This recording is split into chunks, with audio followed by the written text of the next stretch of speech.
desesperado comigo. É hoje que eu vou causar dor de barriga nesse bando de incrédulo, porque a partir de agora minha palavra vai ser diferente. Antes era sobre amor e vinde filhinhos do meu pai. Agora eu vou pregar sobre guerra. Eu vou declarar guerra contra o inferno. Eu vou declarar guerra contra a falsa igreja. Eu vou declarar guerra contra os falsos profetas. Pastor, 2026 é ano do quê? Declarar guerra contra o inferno, contra as potestades, contra os principados, contra os falsos mestres, falsos pastores, falsas igrejas. 2026 é ano em que nós se levantamos como exército do Deus vivo, na força do Deus vivo, para proclamar a glória dele. Então Jesus se arrumou, foi lá para o meio e começou.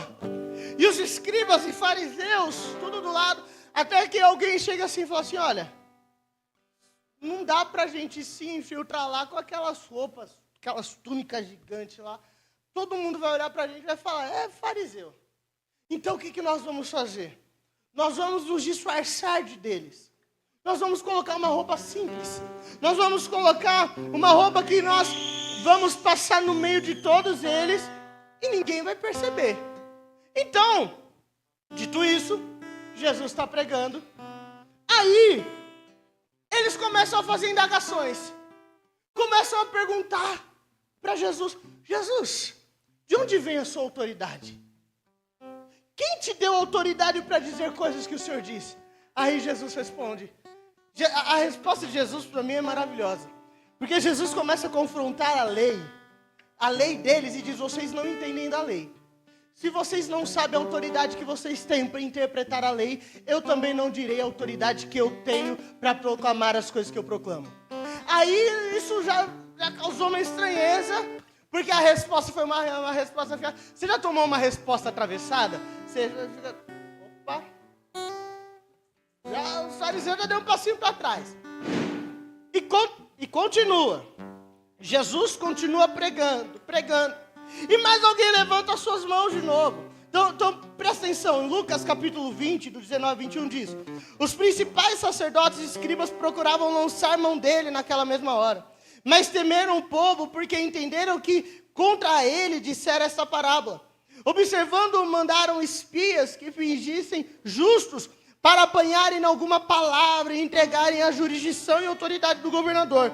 E perguntaram-lhe: mestre, sabemos que falas e ensinas retamente, e que não te deixas levar pela aparência, mas ensinas verdadeiros o caminho de Deus. E Jesus, ele conta uma palavra, dizendo mais ou menos que, não sei se você já leu a parábola do lavrador mau, dos lavradores maus, e esses lavradores, eles vêm, começam a entrar na terra, homens maus começam a se levantar contra eles, e matam uma leva, matam outra leva, a terceira leva. Aí Jesus diz: mas o dono da terra decidiu enviar o seu filho amado, aquele quem ele dizia: esses os respeitarão. Esses, quando chegarem na terra, os lavradores vão dizer: é o filho do meu pai, é o filho do pai, é o poderoso, é o filho do manda-chuva. Então, eu vou respeitar. Foi isso que aconteceu? Jesus termina dizendo: não foi isso que aconteceu. Chegando o filho, eles os mataram. Jesus está pregando e os fariseus estão olhando assim. Parece que ele está falando de mim. Eu acho que ele está falando que nós somos os lavradores maus. Jesus termina dizendo assim para eles: então, homens, ele morreu. Ele foi desprezado. Ele foi deixado de lado. E o que vocês fariam no lugar? Deixariam que eles passassem impunes? Não. O dono da terra vingou-se deles, não deixando que permanecessem eles vivos. E aí eles ficam espantados, porque Jesus estava só falando de coisas boas. Agora ele está falando que esse homem puniu com morte esses maus lavradores. E Jesus diz que a pedra de esquina, a pedra que é de ângulo, que não faz muito sentido na construção, era desprezada. Mas em algum momento, A pedra desprezada seria tropeço para alguns, mas seria edificação para outros. A pedra que ele estava falando, o filho amado que ele estava falando, era ele. E os fariseus iriam matá-lo, e ele seria jogado como uma pedra de esquina. Mas mal sabiam os fariseus que ao terceiro dia ele ressuscitaria. Passaria 2000 e poucos anos e estaríamos aqui num bairro afastado, no alto da colina, Itapevi, Brasil, América do Sul, dizendo: o nosso Redentor, ele vive. A pedra de esquina antes esquecida é a nossa pedra fundamental, a qual, se quem estiver preso nele, pode vir tempestade, permanecerá de pé. Pode vir o tsunami, permanecerá de pé. Pode vir o vento, permanecerá de pé. Levanta suas mãos, porque é sobre você que eu estou falando. Se você está fundamentado nessa rocha, não tem vento, tempestade, mar, dor, problema que vai te fazer cair. Não tem nada. E continua. Duas perguntas chamam a atenção. Jesus, é correto nós pagarmos tributos a César? Porque eles perceberam uma coisa. Se falar de Bíblia, de Torá com Jesus, ia ficar difícil. Porque ele era a inspiração da Torá. A Torá apontava para ele. Era sobre ele que ele estava falando. Ele conhecia. Agora, o que eu vou fazer? Eu vou jogar Jesus contra o povo. Jesus, e aí? Porque o povo estava esperando o Messias, que tiraria eles da soberania romana, que tiraria deles aquele fardo pesado de pagamento de impostos. Os zelotes, assim como nós vemos Simão, o zelote, era um grupo de homens que estavam preparados armadamente para que o Messias viesse e eles fizessem parte desse exército. Então eles imaginavam que Jesus, o Messias, o Mashiach, como chamado, ele viria com poder, que seria um grande governante. Então o povo, na hora que vê essa pergunta, eles dizem: é agora que Jesus vai tomar o controle. É agora que Jesus vai mostrar para ele quem manda. É agora que o Rei dos Reis vai se levantar. Aí Jesus disse: pega uma moeda. Alguém tem uma moeda aí? É difícil, deixa quieto. Mas naquela época tinha bastante. Pega uma moeda. Aí alguém pegou uma moedinha.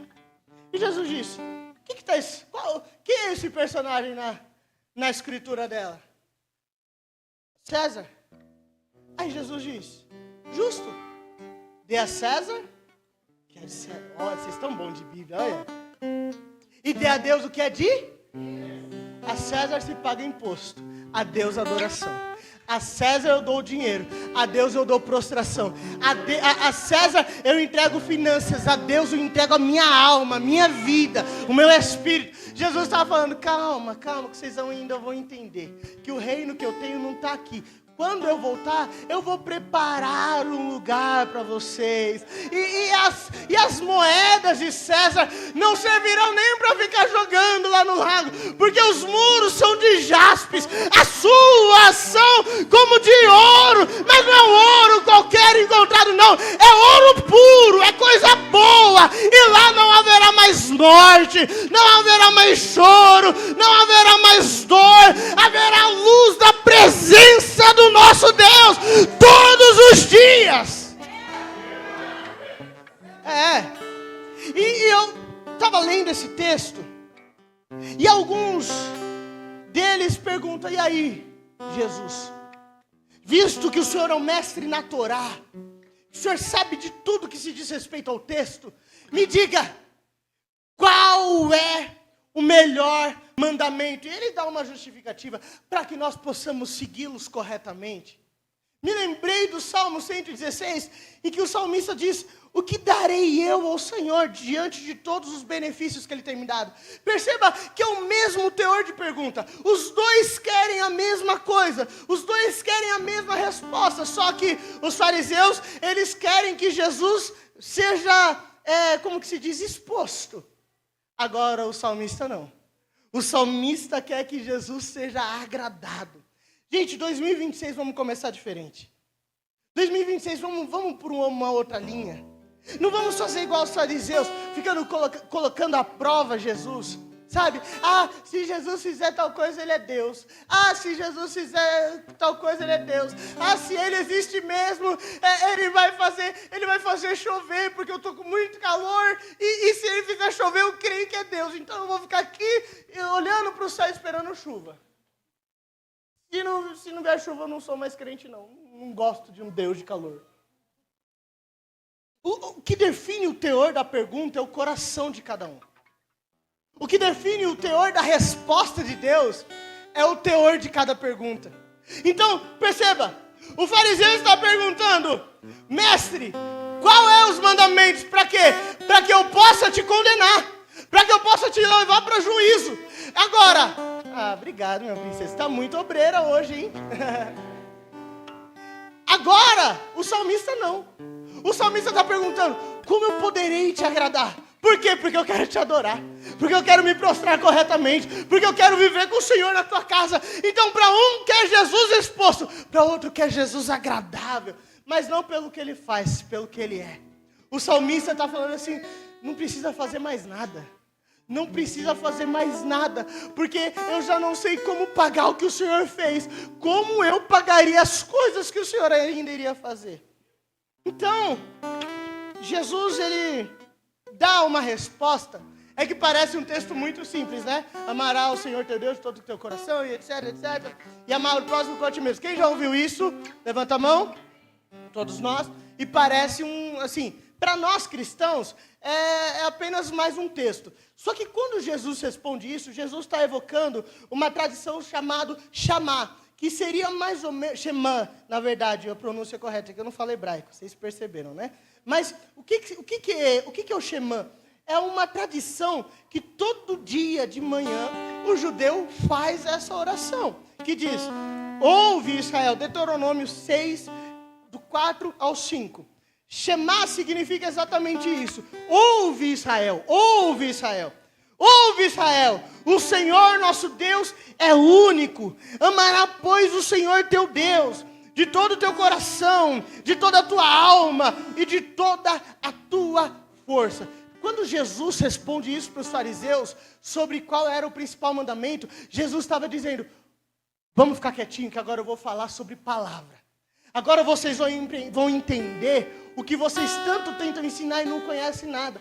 Então, quando Jesus cita Deuteronômio, o povo dá uma estranhada.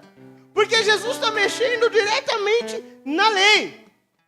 Só que há um peso, gente, muito específico em cada uma das palavras que Jesus diz. Por que ele traz esse texto? Por que não outro? Por que não falar somente não criarás imagem de outro Deus? Por que não falar algo contra idolatria? Por que não falar não? E Jesus decidiu falar isso. Porque tem algumas palavrinhas que eu gostaria que você guardasse no seu coração. A primeira palavra é de todo o teu coração. A palavra é coração. A frase seria: amarás, pois, o Senhor teu Deus de todo o teu coração. A palavra que foi utilizada aqui é cardia. E ela não fala simplesmente de um coração. Sabe esse coração pulsante aqui? Coloca a mão no seu coração, vê se você está vivo aí. Isso. Se estiver batendo, está tudo bem. Se não tiver, cadê a Cleonice aqui? Já temos uma enfermeira, tem mais enfermeiras aqui. já provei, já faz a massagem cardíaca, né? Mas tá batendo, graças a Deus, amém. Então Jesus, ele não está falando sobre esse coração pulsante. Jesus, ele está falando sobre algo que em Provérbios 4:23, o Salomão, ele define muito belamente, dizendo: sobre tudo que se deve guardar, guarda o coração, porque dele procedem as fontes da vida. Então, quando o texto está dizendo ama o Senhor de todo o teu coração, ele está falando dos seus sentimentos. Gente, igreja tem que ser sentimental, sim. Sabia? Tem que ser sentimental. Você tem que... O Felipe, esses dias, me falou uma frase sempre que eu leio algo sobre a morte e a ressurreição, eu lembro do Felipe falando: não tem como a mensagem da cruz ser pregada e não vir lágrima nos olhos. Não tem como a mensagem da cruz ser pregada e não vir aquela sensação, sabe aquela sensação mista de dor e ao mesmo tempo de alívio. É uma dor de imaginar o nosso amado Jesus sofrendo, mas ao mesmo tempo aquele sentimento de amor de, nossa, foi tudo isso por mim. Não tem como não se emocionar. Então, nesse texto, Jesus está dizendo, eu quero as suas emoções. Eu quero que você me ame com as suas emoções. Eu quero que você entre na minha casa, e você sinta o cheiro desse ambiente, e você diga, é o cheiro da minha casa. É o cheiro da casa do meu pai. Eu quero que quando o louvor for cantado, eu cantarei da bondade de Deus, que saia não uma letra simplesmente corrida, mas uma declaração de amor dizendo, todos os dias da minha vida eu cantarei, porque o Senhor é bom, a tua bondade me alcançou. Ah, pastor, mas o evangelho tem que ser racional. O evangelho tem que ser levado de forma completamente sem sentimentos. Mentira. Mentira. Casamento sem sentimento, gente, acaba. Quando acaba o sentimento, quando acaba a admiração, quando acaba, sabe, aquele olhar de tipo assim, nossa, olha, que amor. Quando isso acaba o casamento.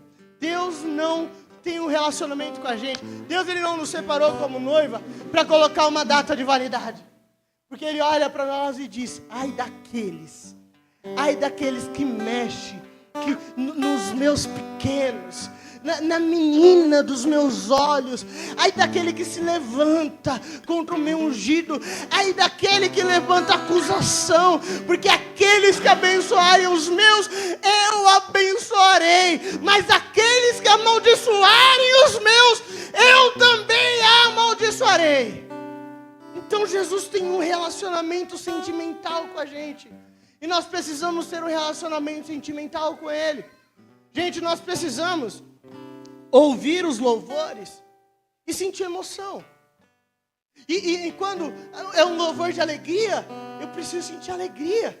Eu preciso sentir vontade de pular, de dançar, de celebrar. Quando eu ouço um louvor que ela é mais numa voltagem de adoração, de fechar um olho, né? Esses dias eu tava dirigindo, eu tava falando com a tia Paula, eu tava, não sei, não dirijam e conversando no celular. Mas, Tami, você não pode dar risada, depois a gente conversa. Não, eu encontrei com ela no mercado, o caminhão vindo, a mulher nem olhou pro lado, só foi. Falei, Jesus amado, haja coragem, mas depois a gente conversa sobre isso. Mas eu tava conversando e eu ouvindo uma música, gente. Sabe aquelas músicas que parece que o céu fica... Aí a tia Paula mandou mensagem, eu falei, ô tia, o papai tá aqui no carro comigo. Papai tá aqui, não tem jeito.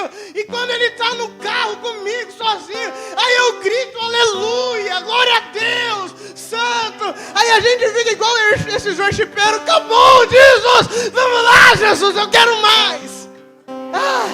Como é bom quando ele visita a gente. Isso é sentimento, gente. Isso é sentir Jesus na pele, nas emoções. Então ele diz, eu preciso de pessoas que me amem com sentimento, mas com a decisão também. Se manter casado não é uma decisão? Permanecer com a mesma pessoa não é uma decisão? E Jesus está falando a mesma coisa, eu quero que você decida por mim. Eu quero que todos os dias você olhe para mim e escolha a mim. O Thales tem uma música, né? Todo dia o pecado vem. Não, vocês estão devagar. Todo dia vem as tentações. E não é assim? Todo dia de manhã, todo dia vem a proposta, todo dia vem a vontade de errar, todo dia vem a vontade de retroceder. Tem dia que a gente levanta da cama falando, Senhor, se o Senhor não intervir nessa situação, eu não sei o que eu faço da minha vida. Quando você vai ver, você já está lá, mas eu escolho Deus, chorando, desesperado, fazendo aquilo que você falou que não ia fazer mais, glorificando aquele que você falou que não ia mais glorificar, correndo de alegria onde você não ia mais correr, porque é uma decisão.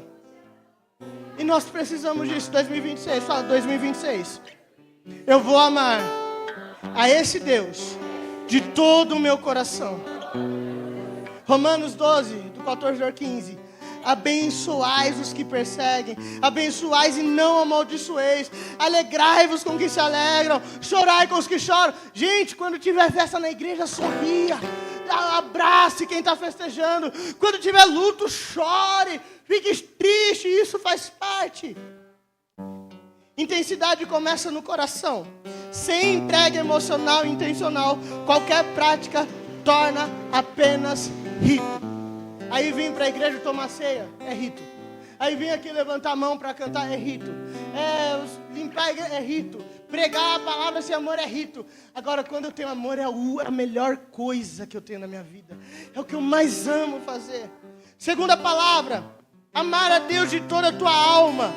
Alma, o termo alma vem de psique, que no caso não seria uma alma, não seria uma divisão de corpo, alma e espírito, mas sim a parte intelectual da pessoa. Porque, pensa o seguinte, em 1 Coríntios 9, do 25 ao 27 diz: todo atleta, em tudo se domina.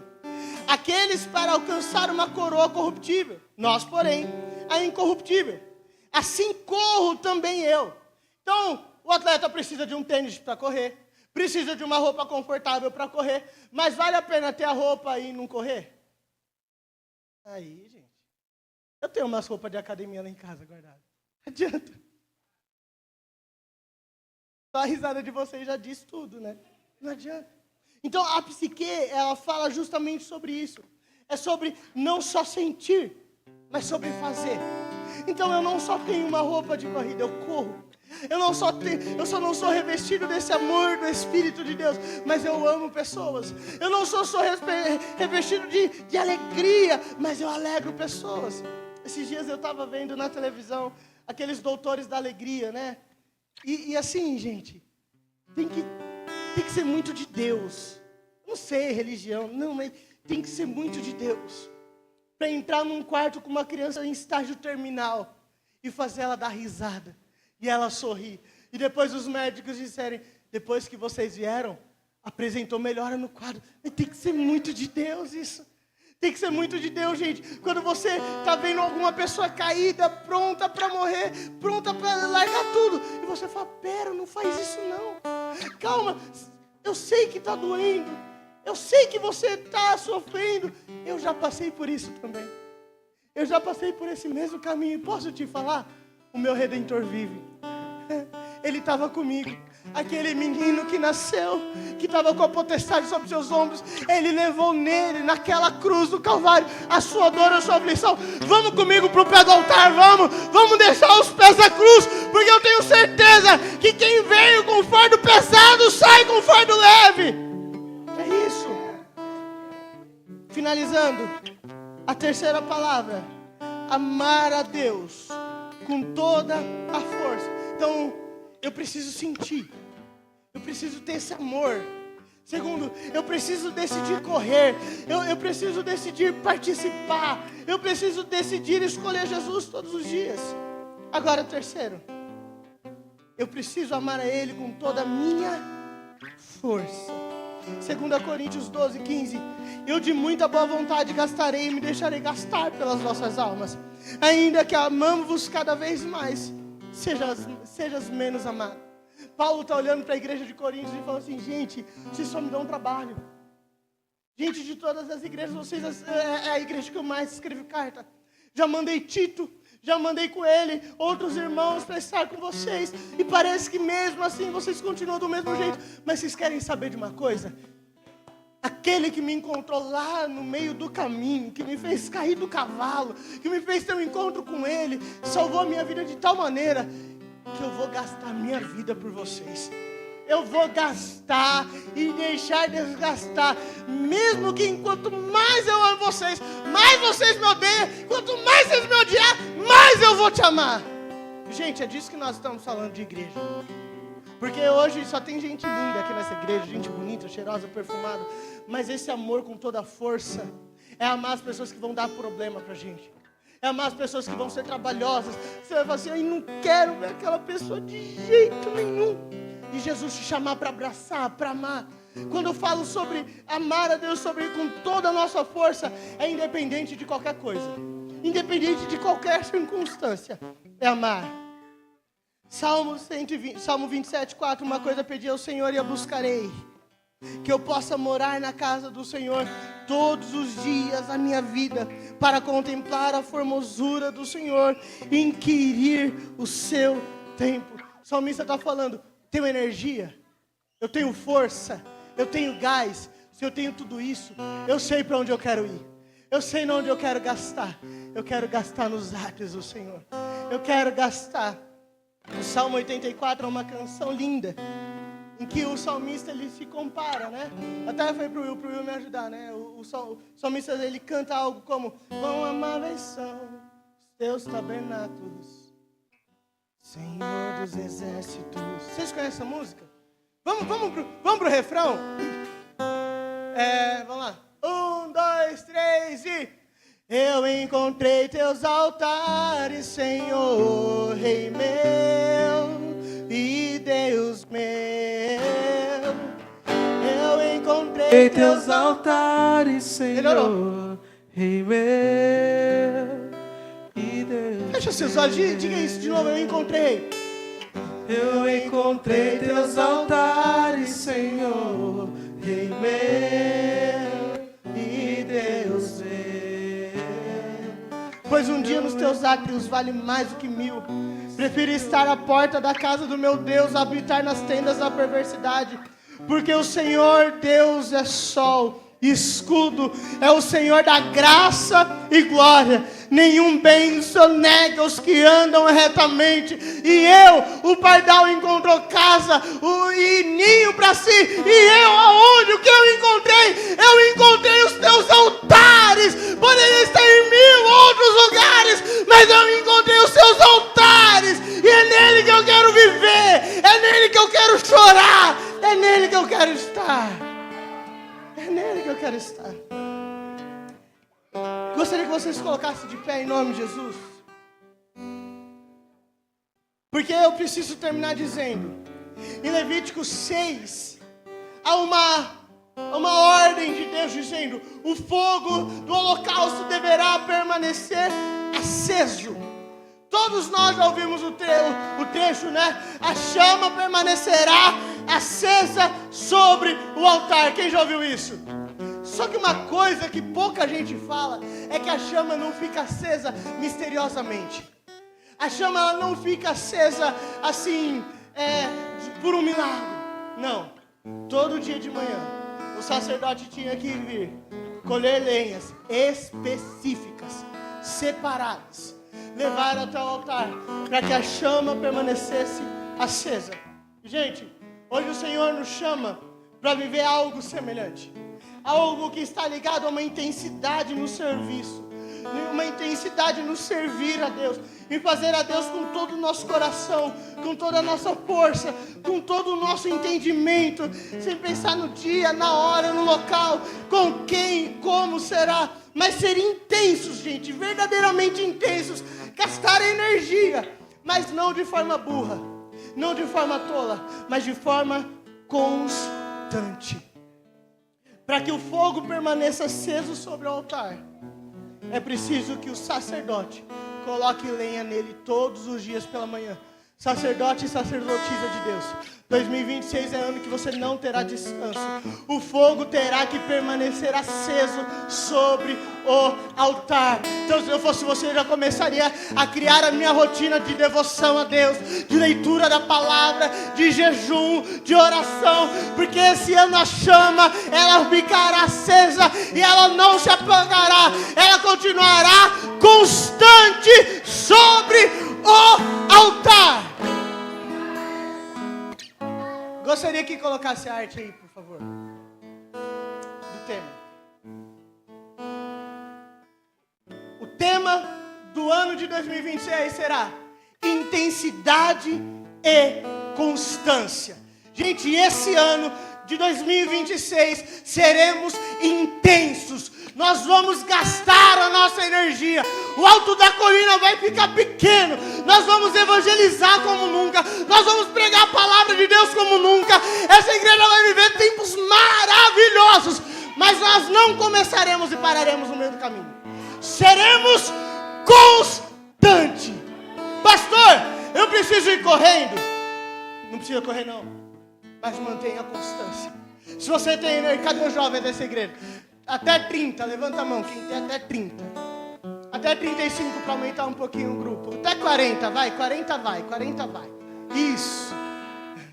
Até 40, meu irmão, vai ter que correr, e correr bastante. Vai ter que preparar, colocar bons sapatos, vai ter que colocar uma boa roupa, porque a gente não está correndo uma corrida de tiro curto, não, é uma maratona longa, e nós vamos correndo. E quem, pastor, mas eu não tenho 40 a mais, então se prepara, porque a marcha seguirá atlética, e não tem tempo para parar, não tem tempo para desistir, não tem tempo para recuar, não tem tempo para voltar atrás, seguiremos firmes e constantes. Quem crê nisso? Quem quer viver um tempo de intensidade? Quem aqui será ainda mais constante? Eu gostaria que você orasse comigo, que nós fizéssemos uma declaração, como todo ano nós fazemos. Ouve, Israel, amarás o Senhor teu Deus de todo o teu coração, de toda a tua alma, de todo o teu entendimento e de todas as tuas forças. Feche seus olhos. Coloque a mão sobre o teu coração nesse momento. E eu vou falar e você vai repetir comigo com força. Gente, com intensidade. Se você acha que você não vai querer, eu entendo. Tem gente que é chamado para ser servido, mas tem gente que é chamado para servir. Mas se você foi chamado para servir, meu irmão, repete com ânimo, com energia. Diga, em 2026, declaramos o cumprimento do chamado de Deus para o ano da intensidade e constância. Pode passar. Declaramos que este será um tempo de amar ao Senhor com todo o coração, decisões firmes, intenções alinhadas, amor sincero, que se expressa em compaixão, responsabilidade e cuidado com as pessoas, vivendo uma fé que sente, escolhe e permanece. Declaramos uma vida dedicada, com toda a alma, marcada por movimento, disciplina, perseverança, correndo com propósito, servindo com constância e executando com fidelidade aquilo que o Senhor nos confiou, com muita atenção, mesmo quando exige esforço, renúncia e sacrifício. Declaramos que serviremos ao Senhor com todas as nossas forças e entendimento, entregando a nossa energia, nossas responsabilidades, possibilidades, nossos recursos e o nosso tempo, vivendo o Evangelho, que se manifesta em trabalho, compromisso e disposição para nos gastar pelo reino. E na contagem de 3, você vai dizer um amém bem forte e dizer: está ligado na terra e nos céus, amém? 1, 2, 3, aplauda Ele, está ligado na terra e nos céus. O ano de 2026 será um ano de intensidade e constância. Senhor, eu oro por essa igreja e declaro, Senhor, que 2026 será ainda maior, será ainda melhor.